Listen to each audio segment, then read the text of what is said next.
Meister Eckhart, the medieval Christian mystic, wrote about spirituality in a way that goes beyond any particular faith tradition or religion. He wrote about a single component in all people, which he called the soul or the intellect, and he thought of it as the foundation for our potential to do noble things in the world, make good choices and good actions. He said that there is a light in the soul, and it is a light that is uncreated and cannot be created. And I call that light ordinary goodness.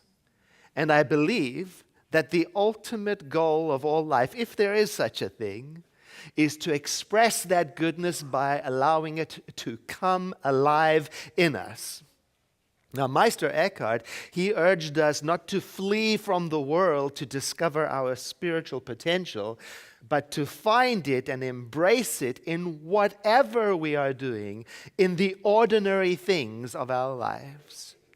He thought of our spirituality as not something that we add on, not as something that we achieve and discover, but as something that is permanently and always present in us, waiting for us to turn to it so that it can express through us. Whenever we turn to the light within us, he wrote, it will guide us to love goodness in ourselves and in others, and to have confidence that no matter how turbulent our times are, no matter how disorienting the changes in life may be, that there remains consistently something in us, all the while, something that we can trust, our ordinary goodness. And so today we are asking ourselves the question, what would goodness have me do? But first, what is goodness? Goodness is everything from love, gentle kindness, compassion and generosity, to moral distinction or virtue. It is strength and excellence, and sometimes, as we will see, a synonym for the divine. Most importantly, I believe goodness is already present in us like a dormant seed, waiting for the right circumstances to germinate and then take root. Moreover, when it does, it has immense power to inspire and instill hope, to help and nurture. When we do not allow it to spring forth, the consequences are worrisome. For a life not fueled by ordinary goodness must draw its strength from somewhere else, and the options are grim. I use the word ordinary to describe goodness in the sense of something so normal that it's easily unnoticed.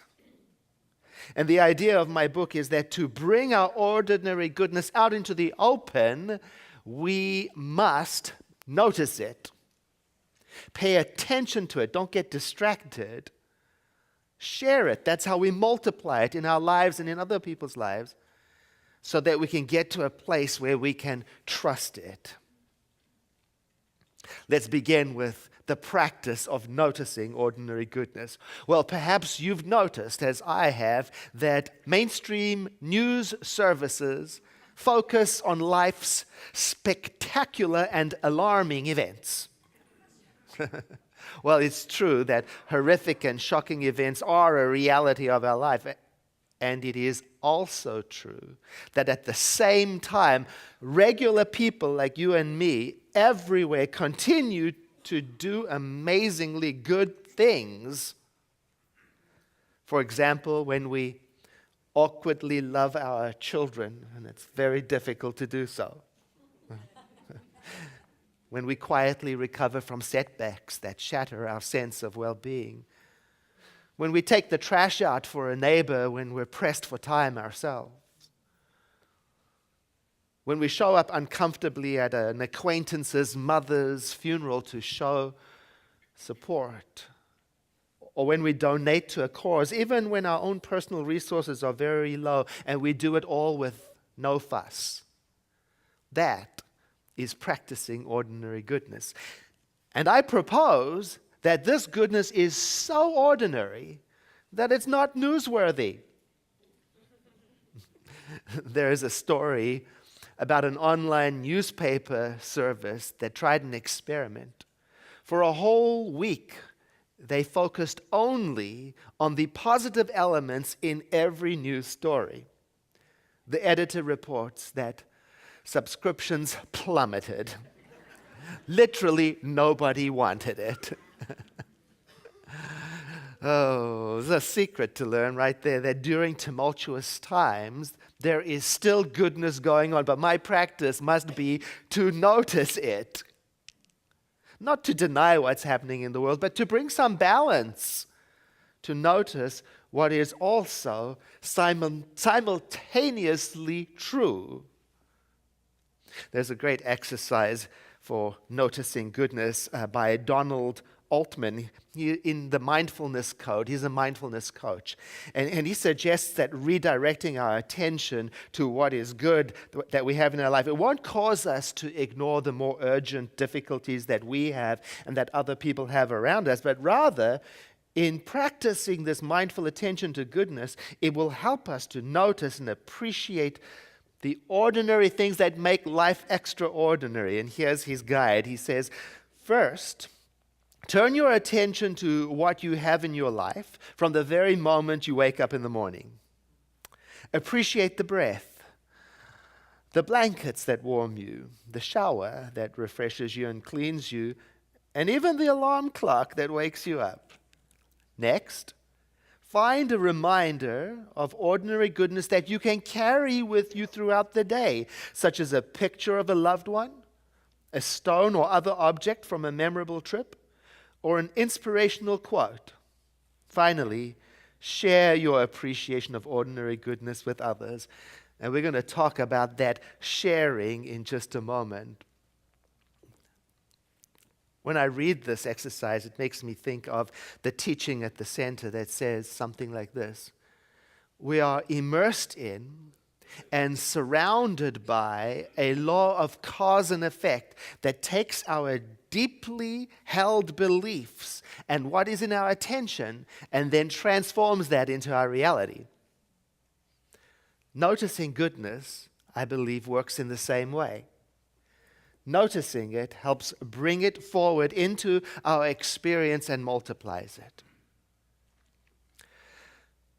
But now the second point. To notice goodness is one thing. Now, will I pay attention to it? That's another thing altogether. To pay attention to me means asking the question, what would goodness have me do? And then to follow through with it. I think that takes courage to follow through, because I may have to have more confidence in goodness than I have confidence in society's trends and urgency. But I confess, I'm like everyone else.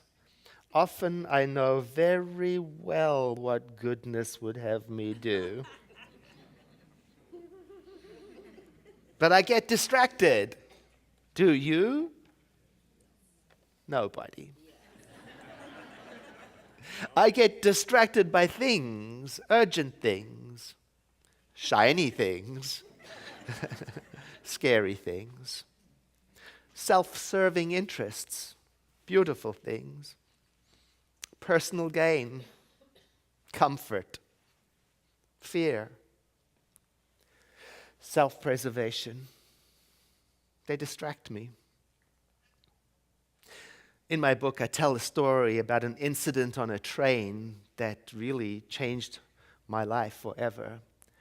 I was a young man, 19 or 20, and I was serving in the South African Air Force. I was catching the train to Air Force headquarters where I was working at the time. And in those days in South Africa, travel was segregated. And so white South Africans stood on one side of the platform and black South Africans stood on the other side of the platform. And white South Africans traveled in one carriage and black South Africans traveled in another. And it was illegal for a person of one color to travel in the carriage of another person.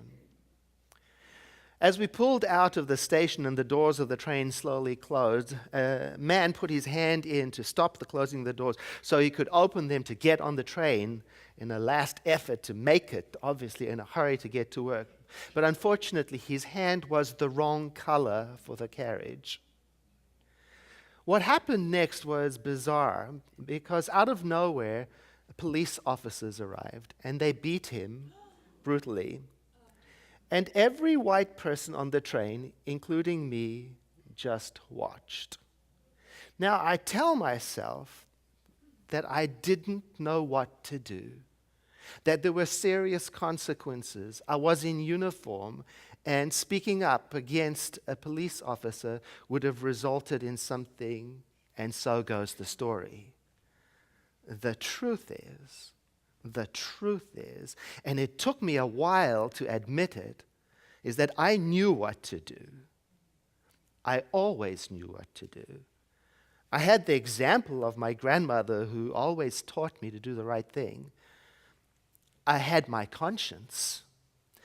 I had my ordinary goodness. It's just that doing the right thing would have exposed me to the risk of danger. It threatened my self-preservation sense, and so I placed my well-being ahead of someone else. Oh, but what a price to pay for such a choice. I have never forgotten that incident.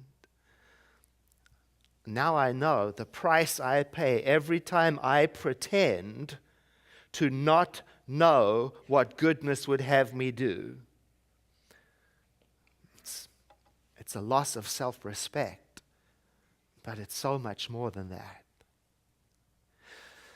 Slowly by slowly, since then, I started to make different decisions in my life, not to avoid the risk of unfavorable outcomes, but because my integrity depended on it, the integrity of my soul, my identity. When I notice goodness and I pay attention to what it urges me to do, it allows me to multiply it in the world by sharing it.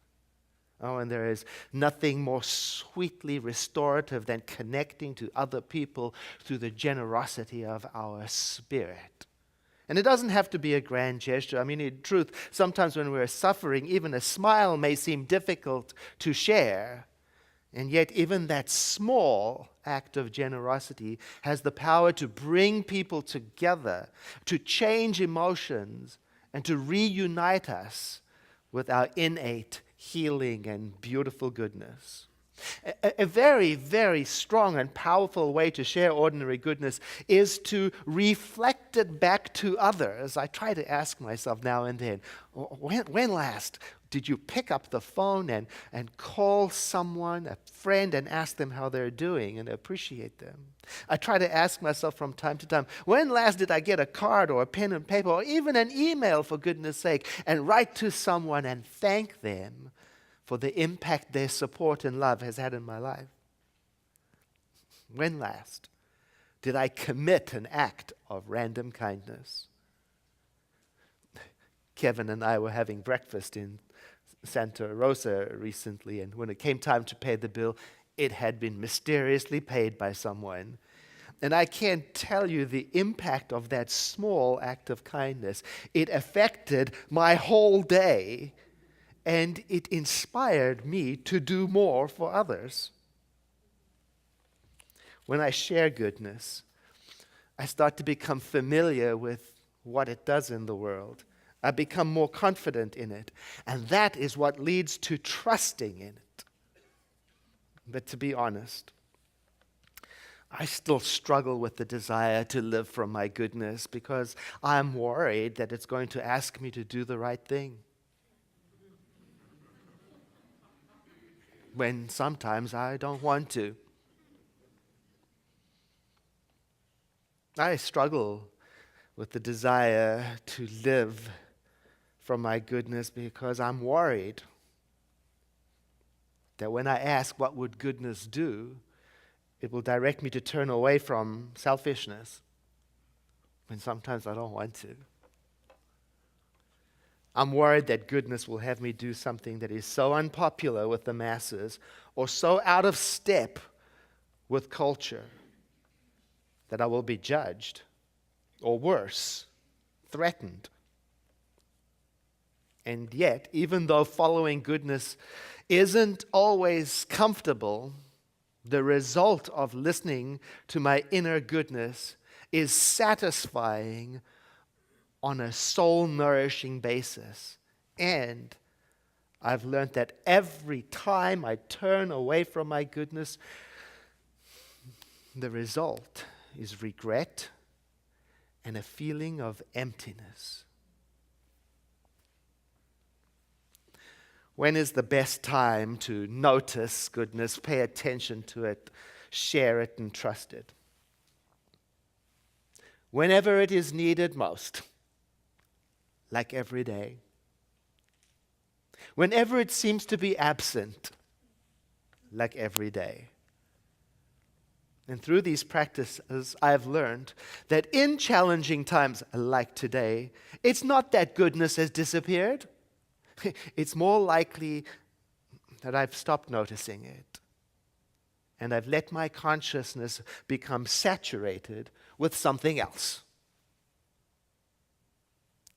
Now, activating goodness inevitably leads to exploring our natural and ordinary kindness. That's the next step. And it's also the topic of next week's message. For now, I invite you to breathe in deeply, letting your eyes close as you exhale, as we join in a moment of inward affirmation. I'm going to read to you words adapted from Ernest Holmes. But I invite you to imagine that it is your own voice, reading in your own awareness, as if this message is originating in your own inner light of goodness. I have complete confidence that Spirit within me guides me and leads me into the pathway of peace. And so I free myself from every sense of condemnation, either against myself or against others. With these words, I am releasing every sense of animosity. I know that I'm not limited by anything that has happened or by anything that is happening now, because every moment I am entering into an entirely new set of experiences, because Spirit within me, which has no limits, is flowing through my thought and my feelings and my actions. I realize I am guided by the same intelligence which scatters the moonbeams across the waves and holds the forces of nature in place. I realize that I am aware of that Spirit within me and that it frees me from any belief in limitation. Right now, there is no doubt or uncertainty in my mind, for my mind is well made by a perfect Spirit. And so I let myself have a feeling of security. I have the feeling that I'm able to do anything that I ought to do. And so consciously I draw upon the direction of the goodness within me to live my life. As a result, peace is forever chanting its hymn of praise at the center of my being, and I lay aside all anxiety, all striving, and I let the law of love operate through me. Joyfully now, I anticipate a greater experience of unity, connection, and love than I ever have before. And a natural joy wells up within my mind and feelings, and life sings its song of ecstasy in my heart.